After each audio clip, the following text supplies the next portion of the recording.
Good morning and welcome back to Tarot Taps and Tea. Oh, it's been a rather eventful morning. I have tried 6 times to record this. Hopefully this will be the last time and it will be successful. Right, I'm going to apologise in advance. I do have a cough. It appears to have gone onto my chest, so I will be taking a sip from this from time to time. It's cranberry juice. So not only does it stop that itch in my throat, it's one of my 5 a day. So what am I going to talk to you about today? Today I'm going to show you the Zammer Twins Oracle deck that I pre-ordered some time ago through Patrick Valenza and the Deviant Moon Company. I have to say, I am impressed. Now the deck doesn't come with a little white book as per norm for decks created by Deviant Moon. But you can access a downloadable PDF, which I'm going to do this afternoon. I have to go and get ink for my printer first. Now, I'm going to show you the cards. There'll be one or two I might talk about a little deeper than others. And then there's another section I'm going to show you that I find rather interesting. And I think you will too. So first of all, when I opened the box, this delightful image of Carl and Otto Zammer greeted me. A nice big postcard size image with the usual sort of Deviant Moon art on the back. Okay. Now, it also came with instructions to the downloadable content and with a card that gave a little bit of a small history about Carl and Otto Zammer, who this photo was taken in 1767. And Carl was psychic, and Otto, who has the eye patch, when he removed his eye patch, he could see things that other people couldn't see. So he would see images of things that were going to happen. The deck itself is extremely quirky and lovely. I'm going to go through them now. Now, there were some names on some of the cards. I didn't know, were they actual words or what were they? Because they were just things I'd never heard of before. And I will come across one of those was the Blemia. Now, that's this card here, the Blemia. So I googled the name so that I could see, is it a creature or what was it? And it's actually a character or creature from folklore. And the Blemia is somebody who has no head, but the face, as you can see, appears on the torso. And when I first saw this card, it was a case of, well, someone's lost their head, someone's gone crazy, someone's angry, someone is in confusion. And that is basically the Blemia. It's aggressive, and as you can see, carrying that club there. And whether it's clubbed itself over the head, knocked it off his shoulders, or it's going to club somebody else. But it's sort of like pandemonium in a way for me. I still have to check that out with the PDF. So the Blemia. We have the homunculus. And the homunculus, there you go. The little man is in a container there. And it's all about a seed that's ready to grow and outgrow that it's contained in. And this sort of blood-like fluid here, it's almost like an amniotic fluid in my opinion, and feeding this little creature here so that he grows into something bigger and better. And it's all about growth and development and expanding out. So again, that's my understanding of it. The rest will flip through here. Celestia, the Grotto,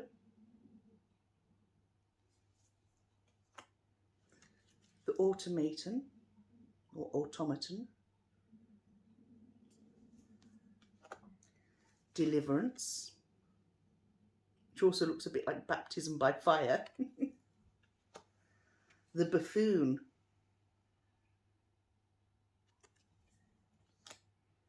Purgation, is that purging, getting rid of, cutting back, The cauldron. There's a lot of detail in the cards. The sentry. Utopia. And that's dreaming about better things, a better place, a better time.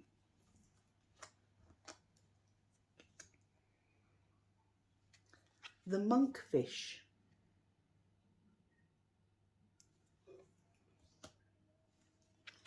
The Ouroboros.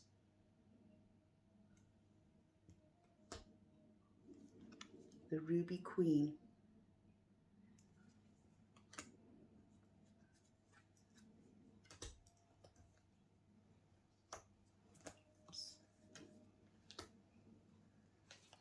Punishment. Sorry about the delay there, I was just sorting something out. The glutton.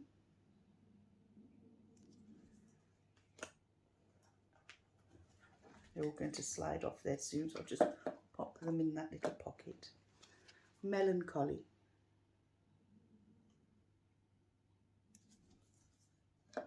Matrimony.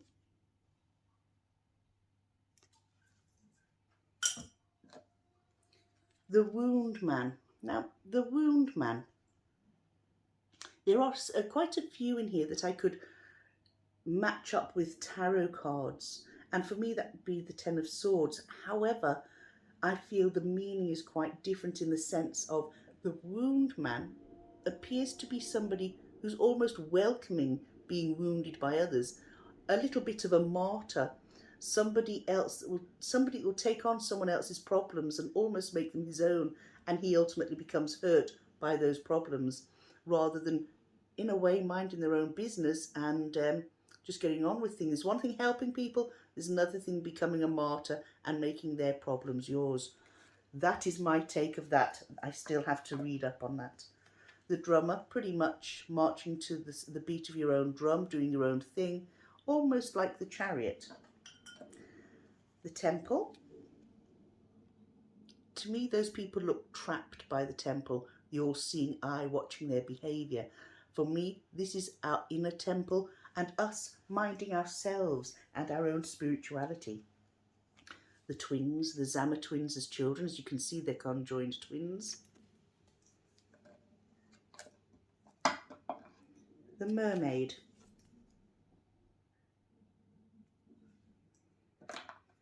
Bedfellows, and this is a very, very obscure one in a sense, because it's almost making you think, are you in the right company?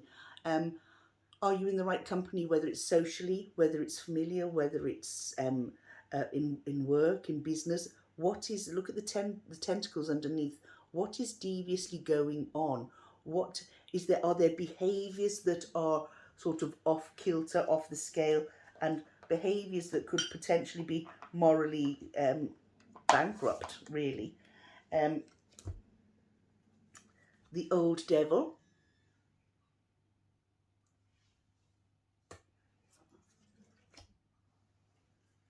Leviathan. I've just put cards to one side that you'll notice over there, and there's a reason for that we'll come back to. Adelina. Layla.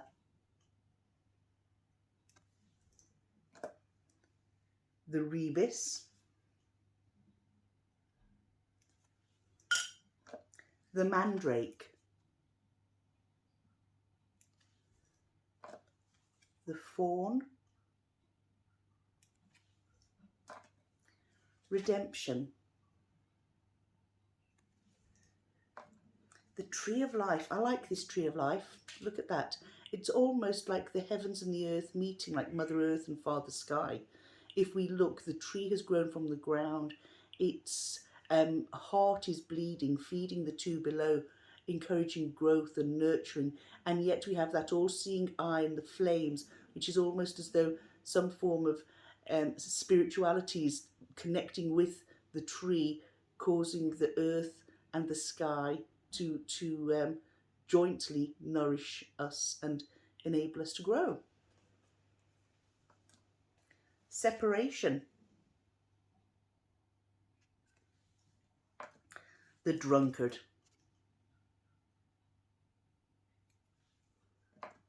Piety. Sophia.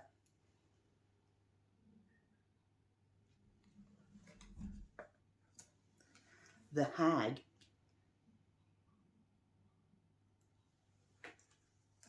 The ladder. The doctor. Bit disturbing, that one, isn't it? Pedigree. That reminds me of Sirius Black's family tree on that room wall in Harry Potter. As you might realise, I'm Harry Potter mad, and I often make comparisons. The Count. The butcher. What have you got to cut out? What have you got to remove? What have you got to cut apart, cut away, get rid of? Mercurius.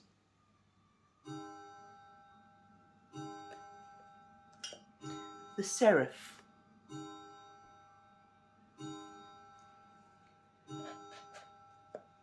Chaos. There will be chaos when those flames reach where they're climbing up to. The harpy. We have one or two like that where down here, and you'd sort of run for cover whenever you hear it. The acrobat. You know, putting themselves into impossible positions. If they can do it, they've got the talent, show it, be it. If you've got it, flaunt it, type of thing. The harlot. Oh my goodness. That's a bit of a card there, the harlot. Domination. And finally, omniscience. Omniscience. And to me, that's all seeing, omniscience, sort of the eye. We have the eye here, the sun, the heat, all seeing, all knowing, wise, you know, shedding a light on, you know. I like that card. I do like that card. That's what I get from that one anyway. Now, the cards I've put to one side, we'll get to them 2 seconds.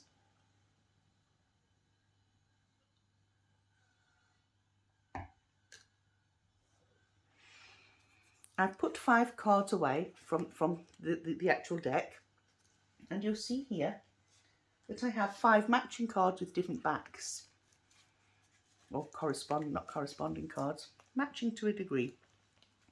I'll just get them into the same order here. So what do I have first? Celeste, then I have the cauldron. Where's the cauldron? The Ouroboros, Homunculus, and the Old Devil. So we can see the cards that come from the deck itself are these ones here, okay? But the cards that are added are like a dark, although they're in a darker sort of setting, these are darker in image. So we look here, Celeste Celestia is emaciated, not as modestly dressed. Everything looks darker and older, and that is the same with the cauldron. It's as though the characters in the cards have aged. The Ouroboros, look at that. Look at the one that we have here. The what do we call him again? The homunculus. Let's just look at him. Do a comparison there. Okay, look at that. You have this younger version, clearer version, then you have this one. Even the plants on the top. So I'm hoping the PDF will explain these extra cards. There's 5 extra cards. I'm hoping the PDF will explain them. And do we use them differently to the cards in here? Do we use them in conjunction because the backs will stand out as being different? Or do we use them independently if we feel that there's a message in them when we're doing tarot readings? I suppose you could use them any way that you feel fit, really, because at the end of the day, it's your deck to read with as you will. And I'm looking forward to reading the PDF, like I say. So folks, that is the Zammer Twins Oracle. I hope you've enjoyed this walkthrough of it. The cardstock is lovely, it's pliable yet strong. The cards are much narrower than a set of tarot cards or usual oracle decks. And to be perfectly honest with you, they're nice to hold. They've got a nice feel about them. And they are, per usual, true Patrick Valenza style, with a story behind them, a history, and a quirkiness that makes them really different and special. So I hope you've enjoyed this. I've enjoyed sharing them with you, and I'll be back shortly with the Herb Crafter's Tarot and a book. So take care, enjoy what you're doing today, and I'll catch you again soon. Bye now.